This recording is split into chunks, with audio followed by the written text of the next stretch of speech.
ఆ రోజేమో జరగని తప్పును జరిగినట్టుగా లడ్డూలో కల్తీ జరిగిందని కాషాయ వస్త్రాలు వేసుకొని తిరుపతిలో నానా హడావిడి చేశారు. ఈ రోజేమో తప్పించుకొని తిరుగుతూ క్షమాపణ చెప్తే చాలంటారు. మీ ద్వంద్వ వైఖరి చూస్తున్నారు. ఏదైతే తెలంగాణలో సంధ్యా థియేటర్లో తొక్కిసలాటలో ఒక్కరు చనిపోతే 14 మంది సినిమా హీరోతో సహా థియేటర్ యాజమాన్యం వరకు 14 మంది మీద కేసులు, క్రిమినల్ కేసులు ఫైల్ చేశారో, ఈరోజు చంద్రబాబు నాయుడు అవసరం లేకపోయినా కుప్పంలో మీటింగ్ పెట్టుకొని అఫీషియల్స్ని తిప్పుకొని ఇక్కడ 6 మంది ప్రాణాలు తీసి 60 మంది గాయాలకు కారణమైనందుకు ఆయనతో సహా టీటీడీ పాలకవర్గంతో సహా ఎస్పీతో సహా అందరి మీద క్రిమినల్ కేసులు నమోదు చేయాలని డిమాండ్ చేస్తున్నాం.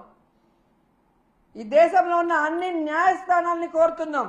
దీన్ని సుమోటోగా తీసుకొని తప్పు చేసిన వాళ్ళ మీద కేసులు పెట్టి విచారించి శిక్షించండి అని కూడా మేము కోరుకుంటున్నాం.